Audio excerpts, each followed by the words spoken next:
ಓಂ ಶ್ರೀ ಗುರುಭ್ಯೋ ನಮಃ. ನಮಸ್ಕಾರ ವೀಕ್ಷಕರು, ನಾನು ನಿಮ್ಮ ಪಂಡಿತ ರಾಘವೇಂದ್ರ ಆಚಾರ್ಯ ಮಾಡುವಂಥ ನಮಸ್ಕಾರಗಳು. ವೀಕ್ಷಕರೇ, ದೈವಫಲ ಯೂಟ್ಯೂಬ್ ಚಾನಲ್ಗೆ ಸ್ವಾಗತ. ಆಗಸ್ಟ್ 12ನೇ ತಾರೀಕು ನಾಗರ ಅಮಾವಾಸ್ಯೆ ನಂತರ ಶ್ರಾವಣ ಮಾಸ ಪ್ರಾರಂಭ ಆಗ್ತಾ ಇದೆ. ಈ ಒಂದು ಶ್ರಾವಣ ಮಾಸದಲ್ಲಿ ವೃಷಭ ರಾಶಿಯವರ ದೈವಫಲ ಹೇಗಿದೆ ಅಂತ ಈ ಒಂದು ವಿಡಿಯೋ ನಾನು ತಿಳಿಸ್ಕೊಡ್ತಾ ಇದ್ದೀನಿ. ಅದಕ್ಕಿಂತ ಮುಂಚೆ ನಮ್ಮ ಚಾನಲ್ ಲೈಕ್ ಮಾಡಿ, ಶೇರ್ ಮಾಡಿ ಹಾಗೂ ಸಬ್ಸ್ಕ್ರೈಬ್ ಮಾಡ್ಕೊಳ್ಳಿ. ಆರ್ಥಿಕವಾಗಿ ನೋಡಿದರೆ ಆದಾಯದ ಮೂಲ ಹೆಚ್ಚಾಗುವಂತ ಅವಕಾಶ ಸಿಗ್ತಾ ಇದೆ. ಹೊಸ ವ್ಯವಹಾರದ ಮೂಲಕ ಲಾಭ ಕಾಣುವಂತ ಸಾಧ್ಯತೆ ಇದೆ. ಆದರೆ ಅನಗತ್ಯ ಖರ್ಚುಗಳನ್ನು ನಿಯಂತ್ರಣ ಮಾಡಿಕೊಂಡ್ರೆ ಮುಂದಿನ ದಿನಗಳಲ್ಲಿ ಉತ್ತಮ ಉಳಿತಾಯ ಮಾಡಬಹುದು. ಹಳೆಯ ಹೂಡಿಕೆಗಳಿಂದ ಕೂಡ ಉತ್ತಮ ಫಲ ಸಿಗ್ತಾ ಇದೆ. ಇನ್ನು ಉದ್ಯೋಗದಲ್ಲಿ ಇರ್ತಕ್ಕಂಥ ವ್ಯಕ್ತಿಗಳಿಗೆ ಹಿರಿಯ ಅಧಿಕಾರಿಗಳಿಂದ ಬೆಂಬಲ ಸಿಗ್ತದೆ. ನಿಮ್ಮ ಸಾಮರ್ಥ್ಯವನ್ನು ತೋರಿಸಿಕೊಳ್ಳಲು ಒಳ್ಳೆ ಅವಕಾಶ ಬರ್ತದೆ. ಕೆಲಸ ಬದಲಾಯಿಸಲು ನೋಡ್ತಾ ಇದ್ರೆ ನಿರೀಕ್ಷೆಗಿಂತ ಉತ್ತಮ ಅವಕಾಶ ದೊರೆಯುತ್ತದೆ.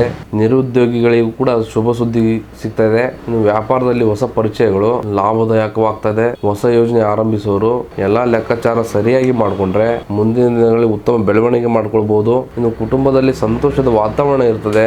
ದೂರವಾಗಿರ್ತಕ್ಕಂಥ ಸಂಬಂಧಿಕರು ಮತ್ತೆ ಸಂಪರ್ಕಕ್ಕೆ ಬರ್ತಾರೆ. ಮನೆ ಹಿರಿಯರ ಆಶೀರ್ವಾದದಿಂದ ಹಲವು ಕೆಲಸಗಳು ಸುಗಮವಾಗಿ ನಡೀತದೆ. ಮನೆಯವರ ಜೊತೆ ಸಮಯ ಕಳೆಯುವುದರಿಂದ ಮನಸ್ಸಿಗೂ ಸಂತೋಷ ಸಿಗ್ತದೆ. ಇನ್ನು ಪ್ರೀತಿ ಮತ್ತು ದಾಂಪತ್ಯ ಜೀವನದಲ್ಲಿ ಪರಸ್ಪರ ಅರ್ಥ ಮಾಡಿಕೊಳ್ಳುವ ಮನೋಭಾವ ಹೆಚ್ಚಾಗ್ತದೆ. ಸಣ್ಣ ಪುಟ್ಟ ಭಿನ್ನಾಭಿಪ್ರಾಯಗಳು ಬಗೆಹರಿಬಹುದು. ಮದುವೆಗಾಗಿ ಕಾಯ್ತಾ ಇರುವವರಿಗೆ ಉತ್ತಮ ಸಂಬಂಧಗಳ ಮಾತುಕತೆ ಆರಂಭವಾಗ್ತದೆ. ಇನ್ನು ಆರೋಗ್ಯದ ವಿಚಾರದಲ್ಲಿ ದೇಹಕ್ಕೆ ವಿಶ್ರಾಂತಿ ನೀಡುವುದು ತುಂಬಾ ಮುಖ್ಯ.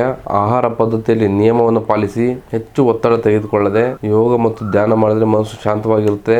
ಈ ಒಂದು ಅಮಾವಾಸ್ಯೆ ನಂತರ ನೀವು ಶುಕ್ರವಾರ ಮಹಾಲಕ್ಷ್ಮಿ ದೇವಿ ದರ್ಶನವನ್ನು ಮಾಡಿ, ಸಾಧ್ಯವಾದರೆ ಅಗತ್ಯ ಇರುವಂತಹ ವ್ಯಕ್ತಿಗಳಿಗೆ ಬಟ್ಟೆ ಮತ್ತು ಅನ್ನವನ್ನು ದಾನವನ್ನು ಮಾಡಿ. ಇಂತಹ ಸತ್ಕಾರಗಳು ಮನಸ್ಸಿಗೆ ನೆಮ್ಮದಿ ನೀಡುವ ಜೊತೆಗೆ ಸಕಾರಾತ್ಮಕ ಚಿಂತನೆಗಳು ಹೆಚ್ಚಿಸಲು ಸಹಾಯ ಮಾಡ್ತದೆ. ಇದಾಗಿತ್ತು ಶ್ರಾವಣ ಮಾಸದ ವೃಷಭ ರಾಶಿಯವರ ರಾಶಿ ಭವಿಷ್ಯ.